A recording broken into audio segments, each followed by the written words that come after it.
Hello tout le monde, j'espère que vous allez tous et toutes très bien. Alors avant de commencer, je tiens tout d'abord à vous souhaiter la bienvenue dans That Girl Podcast, qui est ce nouveau chapitre de ma vie, enfin de notre vie du coup, et vous dire merci de m'accueillir dans votre quotidien. Alors je me présente, je m'appelle Lydiane, j'ai 30 ans, je suis une adulte lambda dans la vraie vie et je suis youtubeuse à mes heures perdues. Et aujourd'hui j'ai décidé de vous ouvrir les portes de mon esprit. Alors dit comme ça, c'est un peu lunaire, mais vous allez vite comprendre.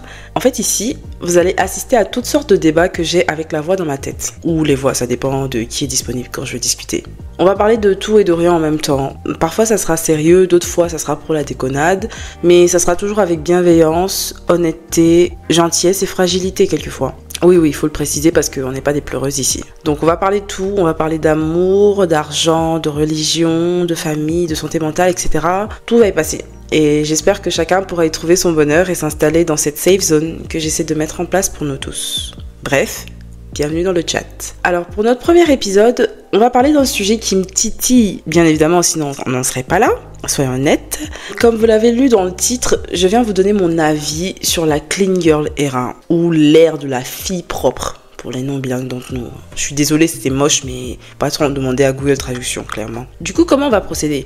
Je vais commencer par d'abord expliquer le concept dans les grandes lignes, pour les personnes qui savent pas trop de quoi il s'agit, même si je pense qu'avec TikTok et les réseaux sociaux, on a plus ou moins une idée de la chose. Ensuite, je vais vous dire ce que je trouve plutôt cool avec cette tendance, parce que oui, il y a quand même des bons côtés, évidemment. Et ensuite, je vais mettre les pieds dans le plat et vous détailler pourquoi je ne suis pas la première fan de la clean girl era. Alors, je vous préviens, je suis une personne très cérébrale, très scolaire, donc dans mes petites notes, j'ai carrément fait un exposé, quoi, avec grand 1, grand A, grand B, et grand 2, grand A, grand B. Ça me permet de m'organiser parce que votre copine ici, là, est très bavarde et elle se perd parfois dans ses idées, mais on va essayer de rester cohérent. Alors, qu'est-ce que la clean girl era ? Je vais tout simplement demander la définition à mon meilleur pote, ChatGPT, et je vais vous la donner comme il me dit. Alors, la clean girl era est une tendance esthétique et de style de vie popularisée sur les réseaux sociaux, notamment TikTok et Instagram, qui valorise une apparence soignée,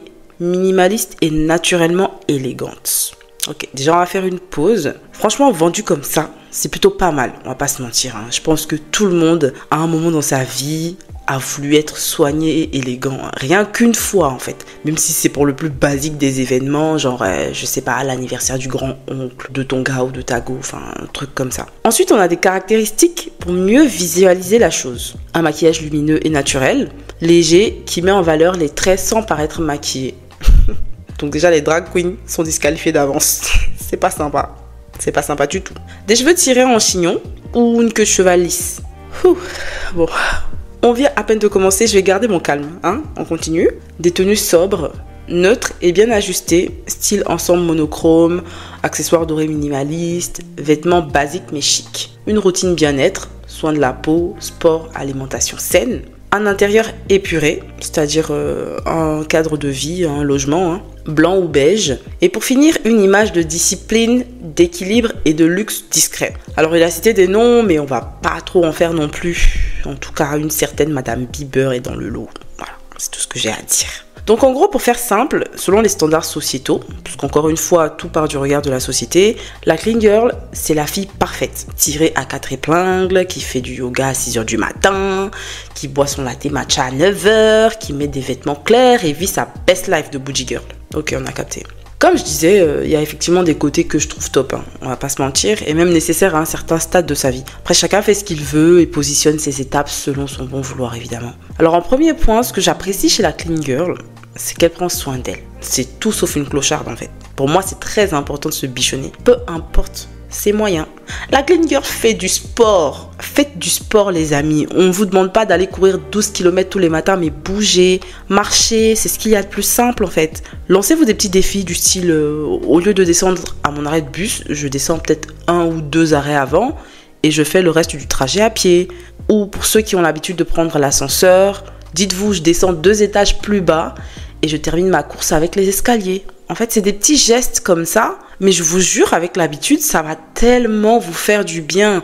Et pas qu'au corps, en fait, au mental aussi. Et puis la clean girl, elle se nourrit bien. À partir d'un moment, il va falloir arrêter les sucreries pour tout et n'importe quoi, là. Bon, là, je vais te choquer un peu. Ça fait un moment qu'on parle, je pense qu'on peut se tutoyer maintenant, là. Tu n'es pas un chien ou un chat. tu n'as pas besoin de te récompenser avec un sucre dès que tu as fait une bonne action. Du coup, le truc du j'ai rangé ma chambre, je mérite une glace, à un moment, il va falloir laisser, ma belle. Ça fonctionne pas comme ça. La vie est pas aussi simple. T'as pas besoin de te récompenser. Et en général, on se récompense pas avec des choses saines. C'est pas en mode, je sais pas, j'ai lavé ma salle de bain, je mange 4 radis pour me faire plaisir. Non. C'est toujours des trucs vers lesquels on se tournerait pas en temps normal. En temps normal, on se récompense pas en se disant vas-y, je vais me faire une salade de choux parce que j'ai bien travaillé aujourd'hui, parce que j'ai rendu un rapport. C'est pas clairement l'aliment vers lequel on va se tourner pour se faire plaisir. La nourriture, c'est pas une récompense. Donc, faut déjà se mettre ça en tête, quoi. Normalement, la nourriture, c'est pas une récompense, hein. Il y a des cas particuliers, mais bon, on va pas rentrer dans tous les détails.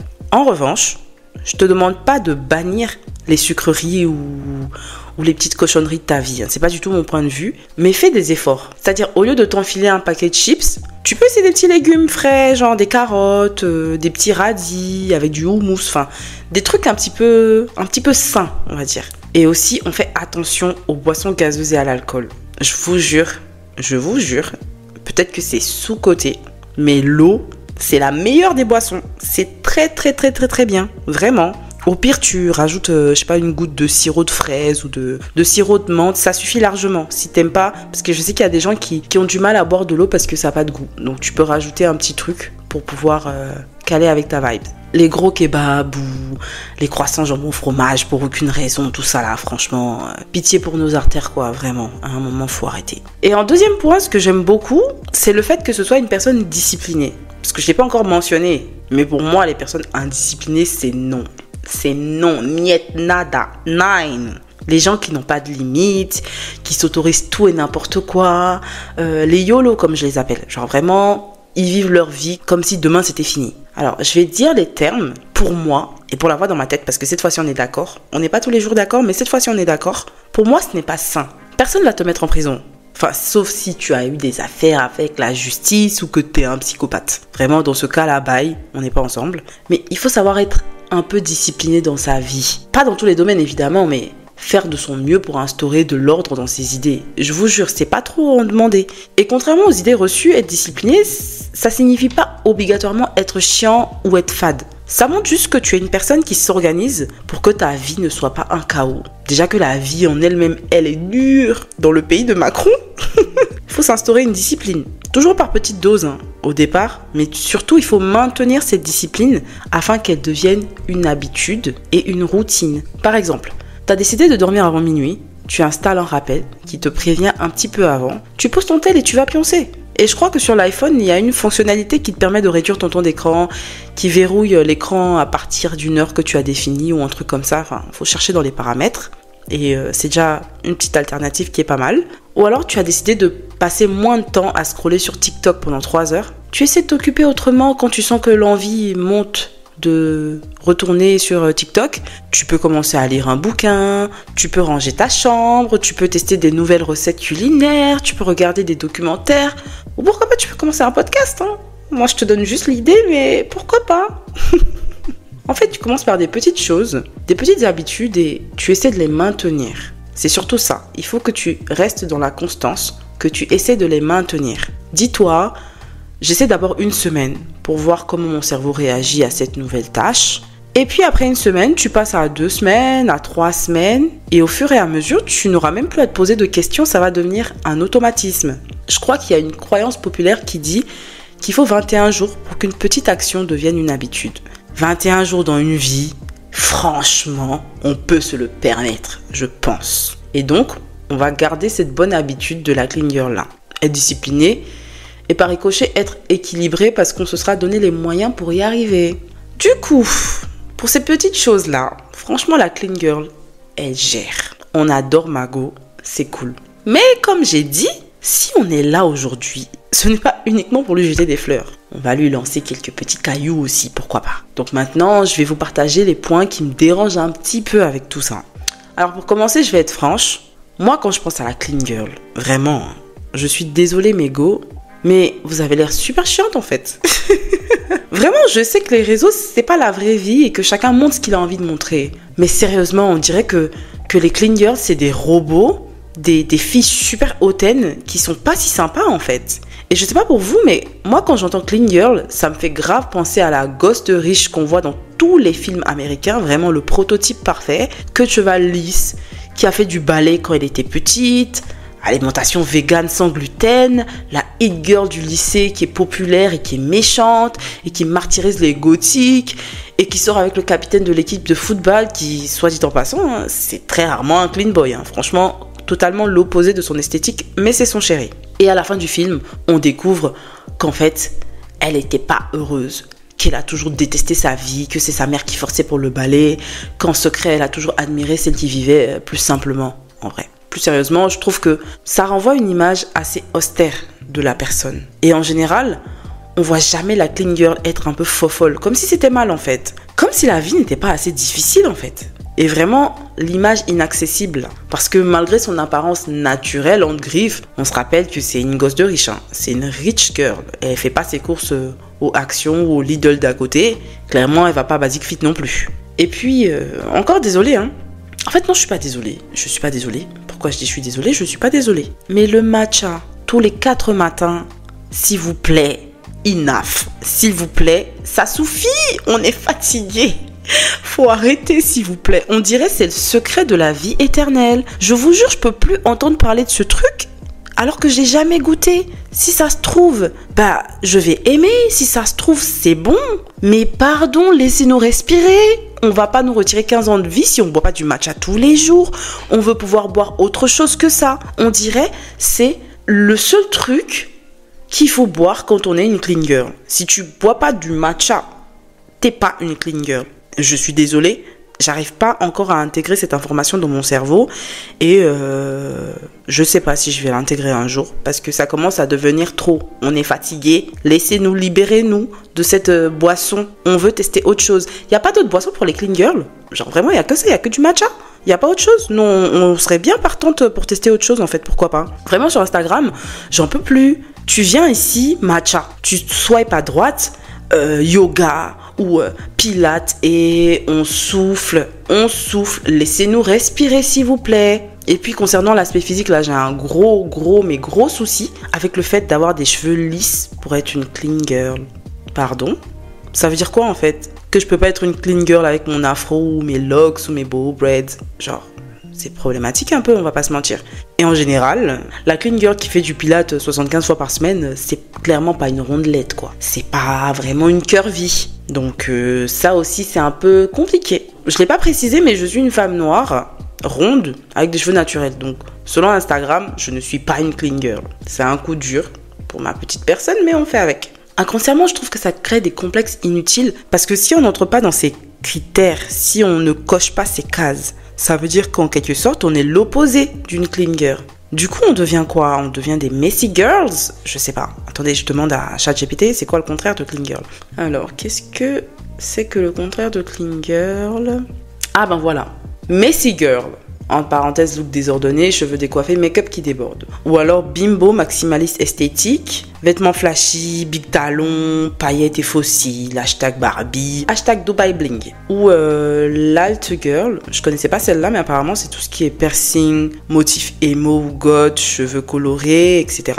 Bref, vous avez la vision. Et je pense que vraiment,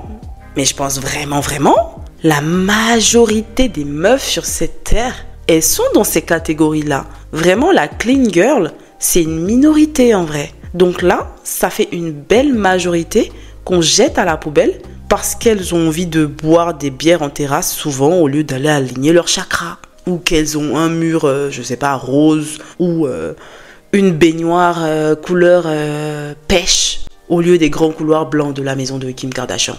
Vraiment, je trouve que cette tendance-là, elle crée une uniformisation de la beauté, genre une vision très étroite, qui est très souvent centrée sur des traits dits caucasiens, on va pas se mentir, hein. Cheveux lisses, corps fin, élancé. Vous voyez, vous avez compris là où je veux en venir. Et pour finir, le point que je déplore le plus en vrai, dans la tendance de la clean girl, c'est la pression sociale qu'elle crée. Parce qu'on attend des meufs qu'elles soient sans tache, qu'elles soient parfaites à toute heure de la journée, toujours organisées, toujours clean quoi. Du coup, ça me fait me poser une question. Est-ce que c'est vraiment ça, être clean? Est-ce que devoir vivre pour rentrer dans les standards sociétaux, toujours marcher sur un fil, toujours être apprêté, ne jamais avoir de moments de flottement. Est-ce que c'est vraiment sain? Parce que je pense qu'on s'en rend pas compte, mais pour moi, il y a un vrai fossé entre être une clean girl et être une sane girl. Genre une fille saine. Parce que rien ne nous dit que ces meufs, elles sont vraiment libres d'être comme ça. Après, si elles le sont vraiment, tant mieux pour elles, parce que tout le monde est heureux et c'est tout ce qui compte en fait. Mais à mon humble avis, être une personne saine, c'est mieux qu'être une personne propre, en griffe. Je traduis encore une fois clean girl. Et être sain, pour moi, c'est un équilibre. C'est une balance entre je suis disciplinée, mais je peux m'autoriser à faire des folies une fois en passant. Je peux avoir mon matcha 5 jours sur 7 et le reste du temps, j'ai un petit verre de chardonnay en soirée avec les copains, quoi. Ou alors je peux avoir les cheveux lisses. Et puis un jour, je décide de faire mes meilleurs boho braids ou des mèches rousses parce qu'il fait beau, que j'ai envie de changer de tête. Ou je peux décider aujourd'hui, je me fais un full make-up parce que j'ai décidé de ressembler à une princesse des 1001 nuits. Et c'est ok, c'est totalement ok, Mago, en fait. Donc pour vous donner mon avis vrai sur le sujet, je pense qu'au fond, on est toutes des clean girls à notre façon. Et qu'on est toutes ces bêtes de meufs qui bossent dur, malgré la pression sociale, et qui méritent d'être heureuses. Peu importe l'apparence ou le lifestyle, en fait. Rappelons-nous que chacune fait de son mieux pour être la meilleure version d'elle-même, et ça, pour moi, c'est déjà une belle victoire, en fait. Et surtout, n'oublions pas que les tendances vont et viennent. Demain, si ça se trouve, être une clean girl, ça sera démodé. Ce qui va vraiment compter, ce qui va vraiment rester, c'est la beauté de ton esprit. Et ça, clairement, pour moi, ça changera pas. Et donc, on arrive à la fin de notre première discussion. J'espère qu'elle a pu t'apporter quelque chose de nouveau sur ce que tu avais déjà comme avis sur la question. Ou peut-être pas, va savoir, mais qu'au moins, tu auras passé un bon moment en notre compagnie. Parce que oui, je parle aussi pour la voix dans ma tête, puisqu'elle est timide et elle ne me parle qu'à moi, vous pouvez pas l'entendre. Mais en tout cas, là, elle est contente. N'hésite pas à me dire dans les commentaires si tu as apprécié cet épisode et quels sont les points qui t'ont interpellé, à me laisser un petit j'aime pour m'encourager à continuer cette initiative qui, je l'espère, continuera de grandir, et à me suivre sur Instagram, thatgirl.pod, le date avec un D pour le podcast, et sur mon compte perso, Lizone. De toute façon, tu retrouveras toutes les infos dans la barre de description. Je t'embrasse et je te dis à la semaine prochaine pour un nouvel épisode de That Girl Podcast. Ciao!